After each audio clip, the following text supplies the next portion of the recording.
Hello. Good morning, guys. Now, myself C.A. Sandesh Sharma. Today we will start our subject.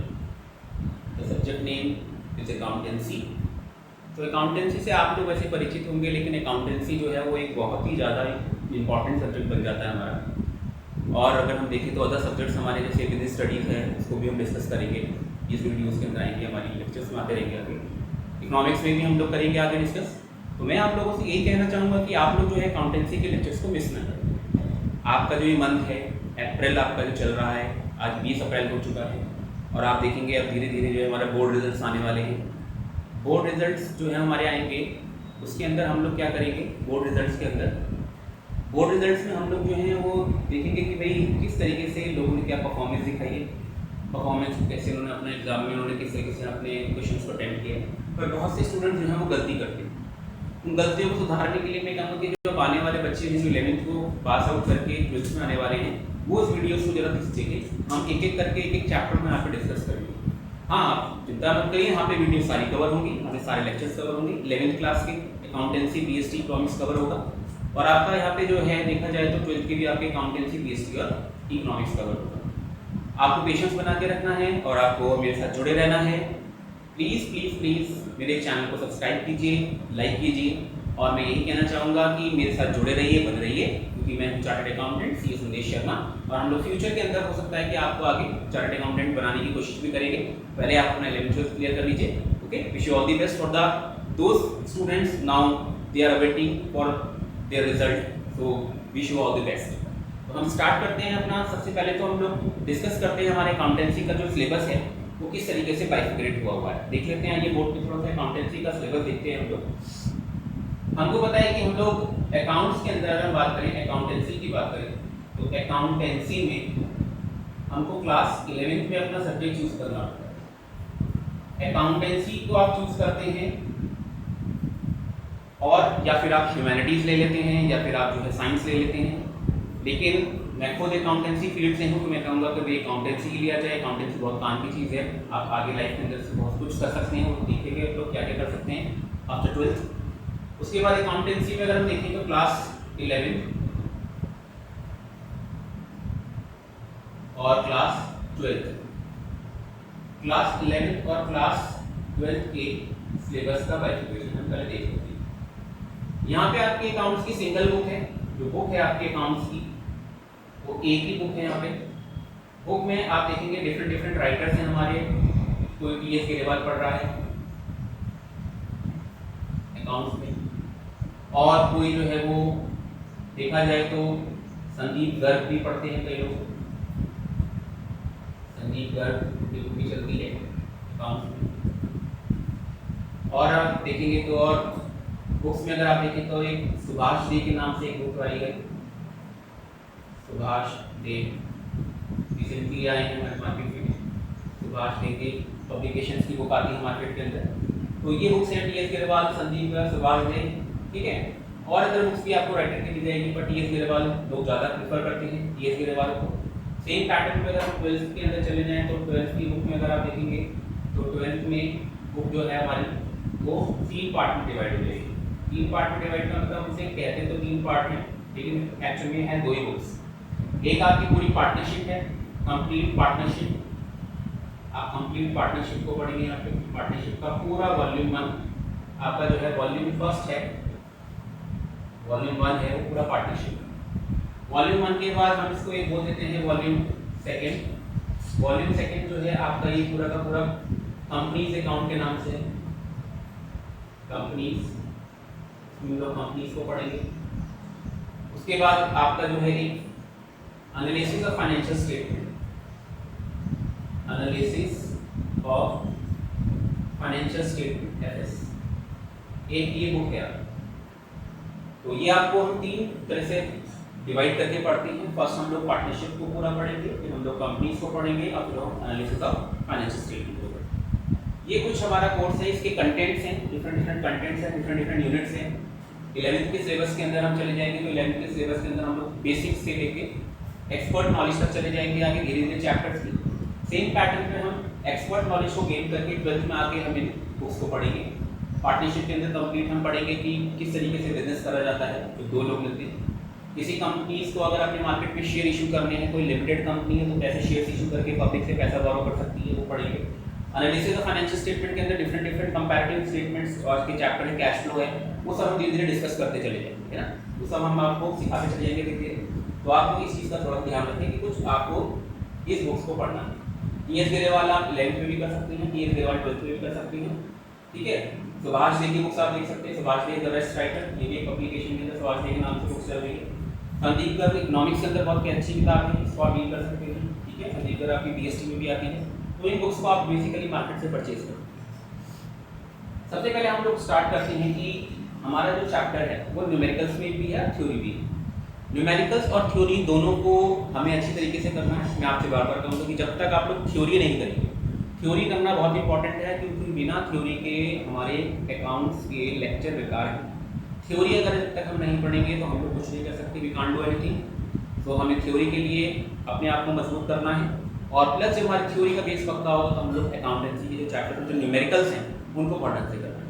क्योंकि numericals जो है वो हमारे stuck कर जाते हैं, हमारे ब्रेन में एकदम स्टक नहीं करते माइंड में कहाँ क्या करना है। लेकिन थ्योरी अगर बेसिक क्लियर होंगे तो आप लोग उसको बोर्ड में भी क्या करेंगे, आजकल देख रहे हैं केस स्टडीज भी पेपर आने लगा है, तो केस स्टडीज भी पूरा पेपर होता है, उसके अंदर आपकी न्यूमेरिकल्स होती हैं, ठीक है। एमसीक्यू बना के डाल देते हैं, शॉर्ट क्वेश्चन बना के डाल देते हैं, केस स्टडी बेस्ड क्वेश्चन डाल देते हैं। और सीबीएसई भी जो है वो एक तरीके से एक्सपर्ट नॉलेज चाह रहा है आपसे, तो आप एक्सपर्ट नॉलेज लिखेंगे, ठीक है। तो मैं यही कहूँगा कि एक्सपर्ट नॉलेज रखिए, और एक्सपर्ट नॉलेज रखेंगे, ढंग से पढ़ेंगे तो आगे जो है अच्छे लेवल पे भी अपनी प्रिपरेशन फॉर द कंपटीशन आप अच्छी प्रिपरेशन कर पाएंगे।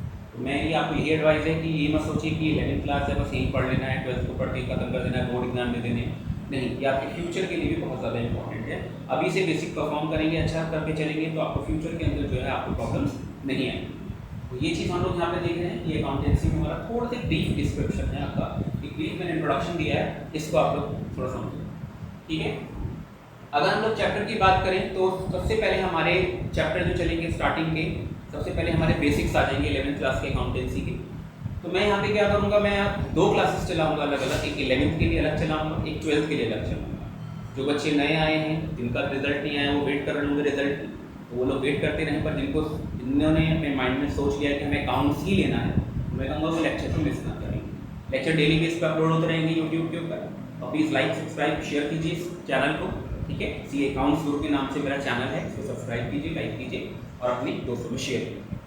उसके बाद 12th क्लास का भी डेली लेक्चर अपलोड होता रहेगा। पहले हम लोग अकाउंट्स के लेक्चर अपलोड करेंगे, फिर देखेंगे उसके साथ साथ बीएसटी और इकोनॉमिक्स भी हमारी चलती रहेगी, तो इन चीज़ों को थोड़ा सा ध्यान रखना। इंट्रोडक्टरी पार्ट मैंने आपको आज बताया।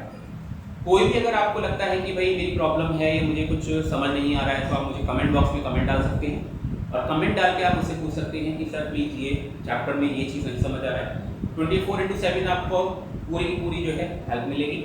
बस आपको अटेंटिव रहना है, और आपको किसी भी तरीके से ये फील नहीं करना है कि आपको कोई चीज़ नहीं आ रही, तो आप पूछिए, 10 बार पूछिए, 100 बार पूछिए, पूछना इज योर राइट, ओके। पूछना आपका राइट बनता है, पर किसी भी तरीके से आपको कॉम्प्रोमाइज़ करनी होगा ना, कि कॉम्प्रोमाइज़ कर लेंगे, थ्योरी चलो समझ आ रही है, जैसी आ रही है वैसी कर लेते हैं, न्यूमेरिकल जैसे आ रहे हैं वैसे कर लेते हैं, नहीं, ठीक है। एक्सपर्ट नॉलेज चाहिए तो उसके लिए आपको ये चीज़ करनी पड़ेगी।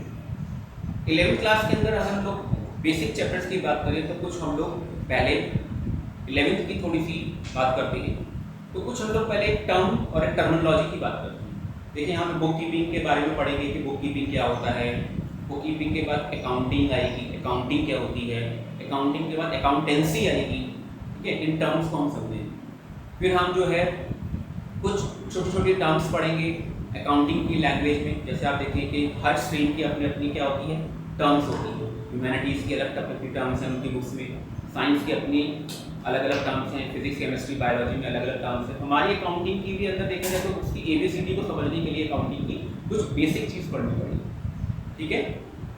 जैसे अगर हम बात करें तो कुछ हमें यहाँ पे एक चीज़ पढ़नी पड़ेगी जिसको हम लोग डिस्कस करेंगे। एक हमको एक चीज़ याद रखनी है, क्लियर। एक हमें चीज़ याद रखनी है क्लियर, CLEAR, क्लियर। ये क्लियर जो है ये बहुत अच्छा वर्ड है। क्लियर को आप हमेशा अपने दिमाग में रखें, everything should be clear in your mind. Clear के लिए आपको सबसे पहले सी जो है ये क्या चीज़ होती है, क्लियर में सी जो है इसको कैपिटल कहते हैं, कैपिटल। मैं आपको बहुत बेसिक चीज़ बता रहा हूँ, क्लियर में C stands for capital. Capital again देखेंगे क्या होता है अकाउंट्स टर्मिनोलॉजी में। L स्टैंड्स फॉर लायबिलिटीज, ये हमारी लायबिलिटीज क्या होती है अकाउंटिंग टर्मिनोलॉजी में, इसे भी हम देखेंगे। E stands for expenses, expenses हमारे क्या होती हैं, इनको हम लोग देखेंगे। A stands for assets, assets क्या होती हैं हमारी, और दैट इज रेवेन्यू, ये रेवेन्यू क्या चीज़ है, इसको हम तो CLEAR क्लियर एक वर्ड हमने बना लिया, एक हमने पूरा एक वर्ड बना के हमने इसमें C स्टैंड्स फॉर कैपिटल देखा, L स्टैंड्स फॉर लायबिलिटी देखा, E स्टैंड्स फॉर एक्सपेंसेस देखा, A स्टैंड्स फॉर एसेट्स देखा, R स्टैंड्स फॉर रेवेन्यू देखा। अब एक एक करके अगर इसको डिस्कस करें तो सबसे पहले बेसिक चीज डिस्कस करते हैं अकाउंट्स में कि कैपिटल क्या चीज। अगर नॉर्मली हम बात करें तो बिजनेसमैन जो है वो कितने तरीके से बिजनेस कर सकता है। सबसे छोटे लेवल का जो बिजनेस करता है उस पर्सन को हम लोग कहते हैं सोल प्रोप्राइटर। सोल का मतलब होता है सिंगल, प्रोप्राइटर का मतलब होता है ओनर यानी कि मालिक, वो सोल प्रोप्राइटर का मतलब होता है सिंगल ओनर यानी कि एक अकेला मालिक। एक अकेला जो मालिक होता है वो अपना बिजनेस ओपन करता है तो अपने बिजनेस का खुद ही मालिक है, इसका प्रॉफिट बिजनेस में होगा वो भी उसी को जाएगा, सारा उसी को मिलेगा। प्रॉफिट में के बाद अगर वहाँ पे लॉस हो जाए बिजनेस में, लॉस भी इसी को भी करना है, तो वो सब उसका है। बाद में डिस्कस करेंगे कि सोल प्रोप्राइटर के बाद एक और तरीका आएगा बिजनेस करने का, उसको आगे डील करेंगे। तो सबसे पहले हम डिस्कस करें कि अगर सोल प्रोप्राइटर की टर्मिनोलॉजी में जाएं, अकाउंट्स पढ़ें यानी कि सोल प्रोप्राइटर अपनी किताबें कैसे बनाता है, उसे अपने अकाउंट्स में क्या क्या रिकॉर्ड करना है, तो उस क्लियर वर्ड को याद रखना है। सबसे पहले कैपिटल को समझते हैं। एक सोल प्रोप्राइटर जब भी बिजनेस स्टार्ट करेगा तो बिजनेस को स्टार्ट करते समय क्या करेगा, सबसे पहले कुछ अमाउंट अपने बिजनेस में इन्वेस्ट करेगा। इन्वेस्ट मतलब उसको इस तरीके से पुट करेगा, अपने बिजनेस में लगाएगा जो उसका कैपिटल बनेगा। जैसे एग्जाम्पल किसी ने 10 लाख रुपए से अपना बिजनेस स्टार्ट किया तो 10 लाख रुपए क्या है उसकी कैपिटल। इसके बाद जब वो 10 लाख रुपए की जो कैपिटल है वो क्या करेगा, इस 10 लाख रुपए से अपने बिजनेस को चलाएगा। फॉर एग्जाम्पल उसने क्या करा, 10 लाख रुपए उसको लगे कम है मेरे पास, उसने 2 लाख रुपए बैंक से एक लोन और ले लिया। तो लोन क्या है, वो लायबिलिटी है, लोन लायबिलिटीज यानी कि जो हमें बाहर वालों का पैसा वापस करना है। ये इंटरनल पैसा है, बिजनेसमैन का खुद का पैसा है। ये जो पैसा लायबिलिटीज में मैं ले रहा हूँ बैंक लोन, ये बाहर वालों का पैसा है यानी कि बैंक को वापस करना है। तो वो लायबिलिटीज होती हैं जो हमें बाहर वालों को रिटर्न करनी है, वापस करना है पैसा। ई स्टैंड्स फॉर एक्सपेंसेस, बिजनेस करेंगे तो बहुत सारे एक्सपेंसेस भी होंगे, उनको हम देखेंगे। एक्सपेंसेस में से एग्जाम्पल ले लेते हैं, स्टाफ रखेंगे तो सैलरी, अगर हम लोग अपनी प्रॉपर्टी को किराए पर लेते हैं तो रेंट देना पड़ेगा। बहुत सारे एक्सपेंसेस की टर्मिनोलॉजी आएगी, देखते रहेंगे एक्सपेंस एक करके। एसेट्स, एसेट्स क्या होती है, बिजनेसमैन क्या करेगा, उसने अपनी बिजनेस के लिए बिल्डिंग खरीद ली, रेंट पे ना लेके बिल्डिंग खरीद ली। मैंने कहा बिल्डिंग खरीद ली, वो ओनर बन गया। अब वो ओनर बन गया है तो उसी की बिल्डिंग है तो वो उसकी एसेट्स बन गई। एसेट्स, एसेट्स का मतलब जो चीज़, जो प्रॉपर्टी वो खरीद रहा है वो उसका टाइटल उसके पास है, उसका हक, मालिकाना हक उसके पास है, वो दैट इज कॉल्ड एसेट्स। अब मैं कहूँ कि अगर रेंट पे बिल्डिंग ले ली, रेंट पे बिल्डिंग अगर ले ली तो that is not an assets, वो एसेट्स नहीं है क्योंकि वो रेंट पे ली गई है, उसका टाइटल नहीं है उसके पास। तो रेंट जो पे करेगा वो एसेट्स ना होकर एक्सपेंसिव में चला जाएगा। ठीक है, डील करेंगे अपनी तरीके से अलग। रेवेन्यू क्या होता है, जो बिजनेसमैन क्या करता है, जो अपनी माल को बेचेगा, सेल करेगा, सेल से वो क्या कमाएगा, रेवेन्यू कमाएगा। तो रेवेन्यू इसकी इनकम की बात करेंगे। ठीक है, तो यहाँ पे हमारा 5 चीज़ें हमने देखी क्लियर में। कैपिटल स्टैंड्स फॉर जो अमाउंट इन्वेस्ट किया, लायबिलिटी स्टैंड्स फॉर जो उसने क्या करा, बाहर वालों से पैसा लिया। एक्सपेंसेस जो बिजनेस को चलाने के लिए उसे खर्चे करने पड़ेंगे, एक्सपेंसेस में चले जाएंगे। एसेट्स जो टाइटल, जिस प्रॉपर्टी को उसने खरीदा है अपने बिजनेस में यूज करने के लिए, दैट इज कॉल्ड एसेट्स। और रेवेन्यू जो वो क्या करेगा, गुड्स को सेल करके जनरेट करेगा अपना, उसे रेवेन्यू कहा जाएगा। तो इस 5 चीज़ों को हमने डिस्कस कर लिया।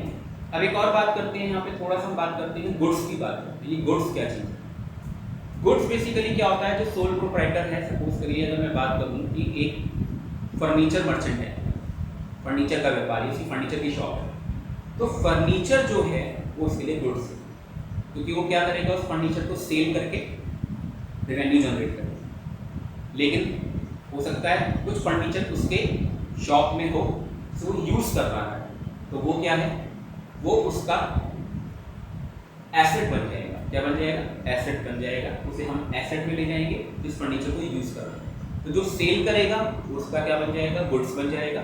जिसको वो यूज़ करेगा अपने बिजनेस के अंदर, जिसको वो क्या बन जाएगा, फर्नीचर उसका, जिसको यूज़ करके वो अपना बिजनेस चलाएगा, उसको हम क्या बोलेंगे, एसेट्स बोलेंगे। तो एसेट्स मैंने भी आपको बताया था, जिसका टाइटल, जिसका राइट हमारे पास है यूज़ का, और जिसे हम अपने बिजनेस में यूज़ करके बिजनेस चला रहे हैं, वो हमारा एसेट्स में चला जाएगा। ठीक है। एक हम पढ़ेंगे परचेज पढ़ेंगे। परचेज की बात आपको पता है, परचेज क्या है, जो चीज़ बेचनी है उसको खरीदना भी तो पड़ेगा। तो बेचने वाली चीज़ को आप खरीदेंगे पहले, खरीद के फिर क्या करेंगे, उसे मार्केट में बेचेंगे। तो इसको हम क्या कहेंगे, परचेज करेंगे। जो चीज़ खरीदेंगे, जिस चीज़ को बेचना है उसको खरीदने को क्या बोलेंगे, परचेज। और जब उस चीज़ को आगे बेच देंगे कस्टमर को, उसे सेल बोल देंगे। तो परचेज सेल को भी हम लोग यहाँ पे डील करेंगे। स्टॉक, स्टॉक क्या होता है, आपने पूरे साल बिजनेस चलाया, आपने क्या करा, 100 क्वांटिटी खरीदी, 80 क्वांटिटीज आपने क्या करा, सेल कर दी। कितना बचा आपका, 20 क्वांटिटीज जो बची, that is your closing stock. तो आपका स्टॉक है। स्टॉक आपके बिजनेस में जीरो भी हो सकता है और स्टॉक आपके बिजनेस में कुछ क्वांटिटी बच भी सकती है, पर मोस्टली हम देखेंगे स्टॉक हमारा जीरो नहीं होने देते, क्योंकि स्टॉक अगर जीरो होगा तो कस्टमर हमारे यहाँ से चला जाएगा। तो स्टॉक हम क्या करते हैं, हमारे यहाँ पे जैसे स्टॉक कम होना शुरू होता है उसी के अकॉर्डिंगली स्टॉक को परचेज करते हैं और परचेज करके उसे सेल करते हैं, सेल करके उसे रेवेन्यू जनरेट करते हैं। इस तरीके से धीरे धीरे करके हमारा बिजनेस चलने लगता है और ये हमारी पांचों चीज़ें रोटेट होने लगती है बिजनेस के अंदर। तो आपने देखा बिजनेस में सबसे पहले कैपिटल लगा दी, कैपिटल यानी कि 10 लाख रुपए लगा दिया। 10 लाख रुपए से कुछ एसेट्स खरीद ली, एसेट्स को खरीद के हमने क्या करा, उसे यूज़ करा। फिर हमने अपने बिजनेस के अंदर कुछ कैपिटल से निकाल के कुछ एक्सपेंस भी किया, कुछ बाहर वालों से पैसा लिया, लायबिलिटीज बना ली अपने ऊपर, ठीक है। कुछ हमने रेवेन्यू कमाया। रेवेन्यू कैसे कमाया, जो स्टॉक हम लोग खरीद के लाए हैं, जिसे हम खरीद के रखा, उसे सेल कर रहे हैं, वो हमारा क्या हो जाएगा, वो हमारा स्टॉक हो जाएगा। और उसके बाद हमारा परचेज सेल में चला जाएगा। तो हम परचेज कर रहे हैं तो परचेज, सेल कर रहे हैं सेल, और बच रहा है जो परचेज सेल करने के बाद वो स्टॉक में चलेगा। तो ये हमारी 5 चीज़ें। फिर यहाँ पे हम बात करते हैं बुक कीपिंग। बुक कीपिंग क्या है, बुक कीपिंग कुछ नहीं है, बुक्स को रखना। ये जो चीज़ें हैं इनको आप क्या करेंगे, कहीं ना कहीं नोट करेंगे, that is called book keeping. Book keeping एक बहुत इंपॉर्टेंट चीज़ है, आपको हर चीज़ को रिकॉर्ड करना है। Recording is called book keeping. आपने अलग अलग तरीके से जो है बुक्स में लिखना शुरू कर दिया, कैपिटल की बुक बना ली, लायबिलिटीज की बुक बना ली, एक्सपेंसेस की बुक बना ली, एसेट्स की, रेवेन्यू की, सब बुक्स बना ली, ये आपकी बुक कीपिंग में चले जाए।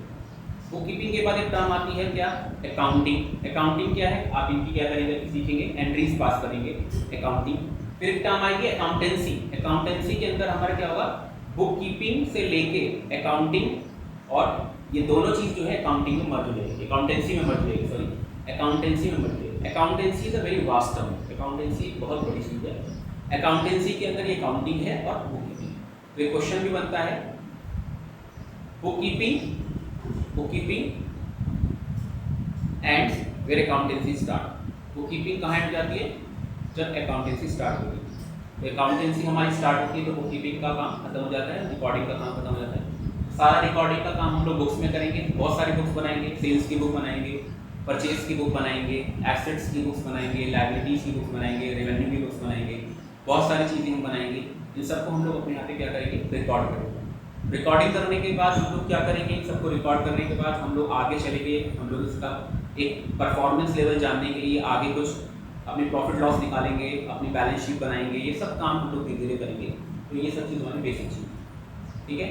कुछ इसके अंदर अभी हमारे प्रिंसिपल्स आएंगे, अकाउंट्स के कंसेप्ट्स आएंगे, ये सब चैप्टर्स बनते चले जाएंगे। तो डिफरेंट डिफरेंट चैप्टर्स बनेंगे। जब तक आप स्टार्टिंग के 3-4 चैप्टर थ्योरी के नहीं कर लोगे, उसके बाद हम न्यूमेरिकल पे पहुंचेंगे। न्यूमेरिकल में सबसे पहले अगर आप देखेंगे तो सबसे पहले हमारा न्यूमेरिकल का चैप्टर जो बनेगा वो जर्नल एंट्री बनेगा, जर्नल का चैप्टर आएगा। जर्नल के बाद आपका सेकंड चैप्टर आएगा, ये 11th क्लास के लिए बता रहा हूँ। जर्नल के बाद आपका चैप्टर आएगा लेजर, लेजर के बाद आपका आएगा नेक्स्ट चैप्टर आएगा वो ट्रायल बैलेंस आएगा। तो जर्नल, लेजर, ठीक है, जर्नल, लेजर और ट्रायल बैलेंस, ये सारा काम हमारा जो है ये किसके अंदर आता है, ये सारा अकाउंटिंग के अंदर आता है।